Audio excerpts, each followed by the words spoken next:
avoid camping at night after that midnight incident with me. It was a Friday night. My buddies and I had set up camp by the lake, just to drink a few beers, tell some stories, and maybe do some night fishing. The place was quiet, just the sound of the water and the occasional crackling from the fire. At around 1:30 a.m., we heard rustling in the bushes behind us. Probably just a rabbit, I thought. Maybe a raccoon. But something about it made the hair on my arms stand up. My best friend Jason nudged me and whispered, "Let's check it out."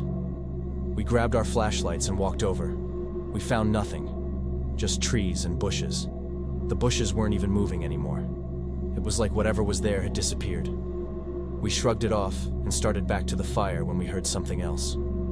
A deep, rumbling sound. Headlights flickered through the trees. Then, from the dirty road behind us, a massive pickup truck rolled by. The thing was lifted so high it looked unnatural. Music blasted from inside, some old rock song, and then, bam, a spotlight hit us like a police searchlight. The truck slowed down, crawling past us, the light sweeping over our faces. I couldn't see inside, just the blinding white beam. My stomach twisted. Then, just as suddenly, the truck roared to life, tires spinning, kicking up dirt as it sped off. "What the hell was that?" someone muttered. Jason and I exchanged glances. "I want to see where it went," he said. I didn't. Every instinct told me to stay put, but I wasn't about to let Jason go alone. We hopped into my truck and followed the road up toward the main highway. That's when we saw them. Police cars. 7, maybe 8. Red and blue lights flashing against the dark trees. 2 ambulances. Officers standing around, talking in hushed voices. I stopped the truck, my fingers tight on the wheel.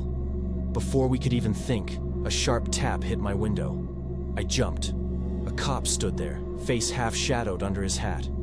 His flashlight glared in my eyes. "What are you boys doing out here?" he asked. I swallowed hard. We were camping down by the lake, saw a weird truck, thought we'd check it out. The cop's expression didn't change. "You might need to camp somewhere else," he said. His voice was calm. Too calm. "We had a homicide here tonight. Suspects still missing." Jason, being Jason, asked, "Should we be scared?" The cop sighed and said, "Well, I'm not scared, but there are 20 of us here, and we all have guns." I didn't wait for more. I threw the truck into reverse and gunned it back toward our campsite. Jason called the others. "Pack up. Now don't ask why, just do it." By the time we got back, the guys were already shoving stuff into the trucks. We didn't bother packing properly. We grabbed everything, tents still pitched, coolers half open, bags spilling clothes. We just threw it all in the beds of our trucks and got the hell out. We drove fast, barely speaking. The road twisted through the woods, dark and endless. I kept checking the mirrors, expecting to see headlights, a spotlight, something. We hit the highway, and my phone buzzed. A news alert. Suspect apprehended near campsite. I clicked the link. My blood went cold. 30 minutes after we left, the cops found him, right there, at our camp. I don't know if he had been watching us. I don't know if he had been in the bushes when we went to check. I don't even know if he was the one in that truck. But I do know one thing. He was waiting.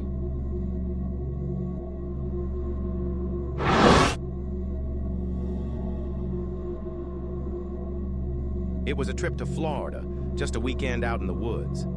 I was excited at first. Campfires, hikes, stories under the stars. But then I found out who I'd be sharing a tent with.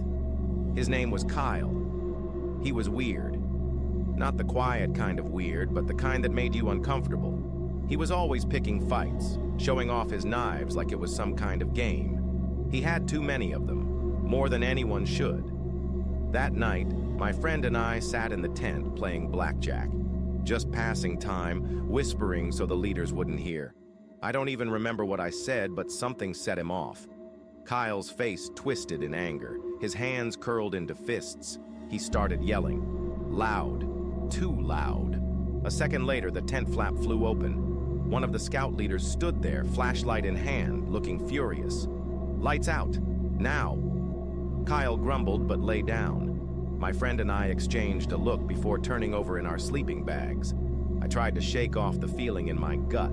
It wasn't the first time Kyle had lost his temper. It wouldn't be the last. I don't know how long I was asleep before I woke up. At first, I wasn't sure what was happening. My chest hurt. My head pounded. Something was pressing down on me hard. My arms flailed, trying to push whatever it was away. Then I realized I couldn't breathe. Kyle was on top of me, hands wrapped tight around my throat. His face was inches from mine, eyes wide, mouth twisted into a grin. He was laughing. I thrashed, tried to scream, but no sound came out. My vision blurred. The tent around me seemed to shrink, the darkness pressing in. My limbs felt heavy. My eyelids drooped. This was it. I was dying. Then, wham, the weight was gone. Air rushed into my lungs, burning, raw. I coughed, gasping, my whole body shaking. Kyle was on the ground, clutching his face. My friend stood over him, fists clenched, breathing hard. "What the hell is wrong with you?" he shouted. I heard voices outside. Footsteps. Then the tent flap flew open again. Flashlights, yelling.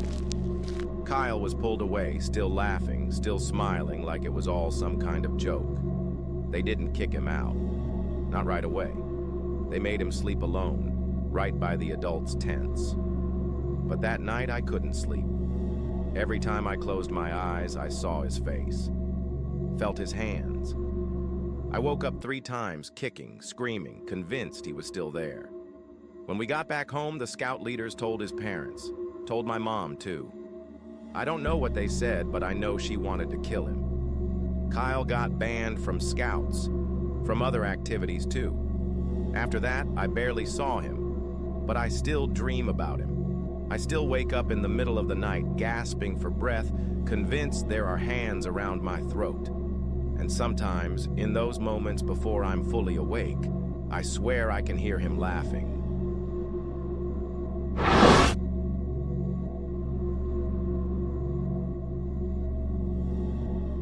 Somewhere in southern Colorado, we made a mistake. We had summited a peak too late in the day. By the time we were halfway down, the light was gone. The trail was impossible to see. We had no choice but to camp where we stood. There wasn't much around us, just boulders, crags, and loose rock. But there was a shrub, a big one, sticking out from the mountainside. It formed a sort of semicircle, like a natural wall, with an opening in the middle. It looked safe enough, protected. So we crawled inside. The night was cold.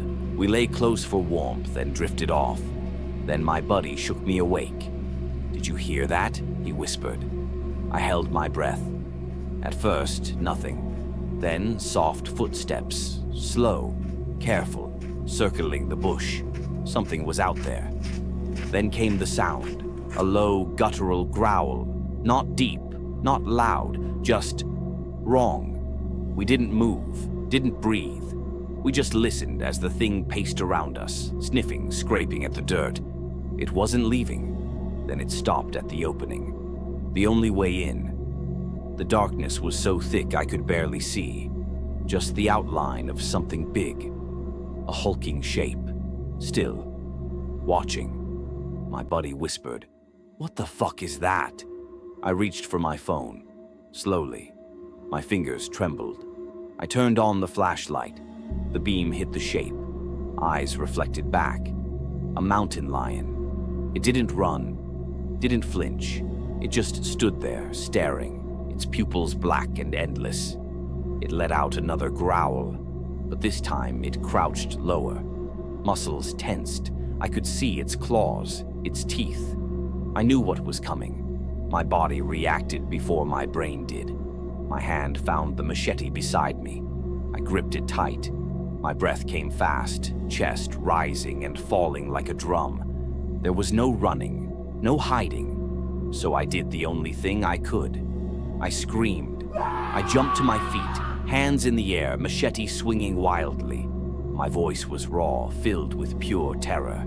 The lion flinched. For one horrible second, it didn't move, just watched, judging, deciding. Then it bolted. Gone. Vanished into the night, leaving only silence. We stayed frozen for a long time, listening, waiting for it to return. But it never did. The rest of the night we didn't sleep. I still don't know why it left. Maybe it saw something in me, something crazed, something desperate. Or maybe it had only been playing with